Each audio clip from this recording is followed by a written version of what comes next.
For watching, don't forget to like, comment, share and subscribe only on Al Rahman Digital Channel.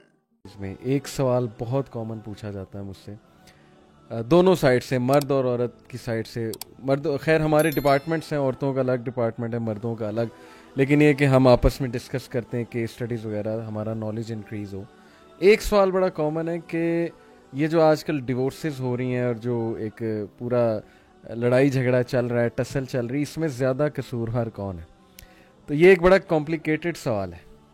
मैं चाहूँगा कि ये सवाल same मैं आपको थ्रो करूँ। आपकी क्या ऑब्जर्वेशन है अपने दोस्तों को देखते हुए? मतलब इर्द गिर्द चल रहा होगा ना कुछ तो होगा, तो व्हाट डू यू थिंक कि ज़्यादा कसूरवार कौन है? अच्छा, मैं इसमें ये समझता हूँ कि ऑब्वियसली एक बड़ा एक दर्दनाक ये मामला होता है दोनों फरीकैन के लिए जो अज़वाजी ज़िंदगी के अंदर बंदे होते हैं। कसूरवार देखें, आप किसी पे ब्लेम नहीं डाल सकते इस तरह के, यार ये किसका कसूर है, ये जज कर सकते हैं। कंपैटिबिलिटी का ना होना मैं समझता हूँ कि बड़ी एक रीज़न होती है जिसकी वजह से जो है इवेंचुअली डिवोर्स तक मामला जाता है कि चाह कर भी मुफाहमत नहीं हो पा रही, चाह कर भी अंडरस्टैंडिंग नहीं डेवलप की जा रही। तो उस वजह, और अगर आप इसको बैकग्राउंड देख लेना तो मेजॉरिटी ऑफ द केसेस के अंदर अगर ये जो लव मैरिजेस होती हैं ना, जिस पे चल के इवेंचुअली ये मामला बनते हैं, बंदा कॉलेज यूनिवर्सिटीज़ के अंदर अपने रिलेशनशिप्स के अंदर जो है वो इन्वॉल्व होता है, उसके बाद शादी करता है, उसके बाद जो है वो इस तरह के मामले बड़े ज़्यादा ख़राब होते हैं। और मेजॉरिटी ऑफ प्रैक्टिकल लाइफ में आप स्टडी कर लें कि डिवोर्स जिन लोगों की होती है उसमें मेजॉरिटी ऑफ द केसेस किन लोगों के हैं, तो आपको पता लगेगा कि ये अरेंज नहीं, ये लव मैरिजेस वाले लोग हैं। अच्छा, ठीक। तो देखें, इसमें भी बड़े बहुत ज़्यादा फैक्ट्स हमारे सामने भी आ गए। एक तो बहुत बड़ा फैक्ट ये है कि जिस चीज़ की इब्तदा ही जो है वो कोई जायज़ तरीके से नहीं हुई हुई, उस चीज़ में बरकत कैसे पड़ेगी?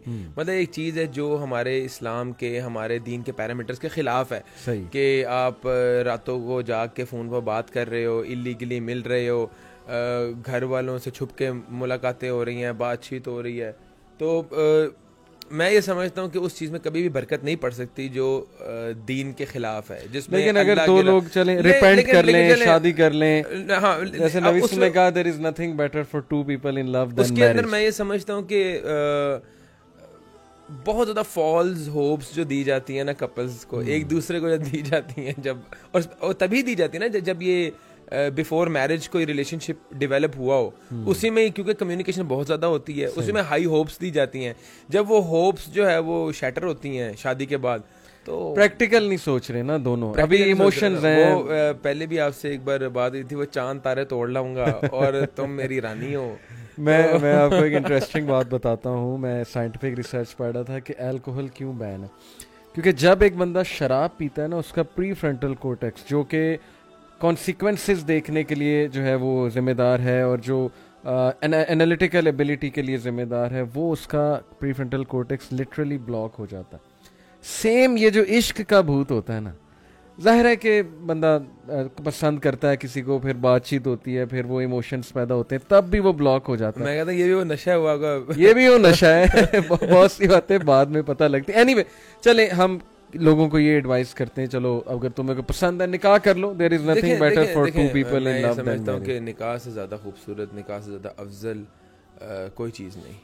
पकीज़ा रिलेशनशिप हमेशा जो है वो बेहतर होता है। बेशक, और उसमें बरकत है।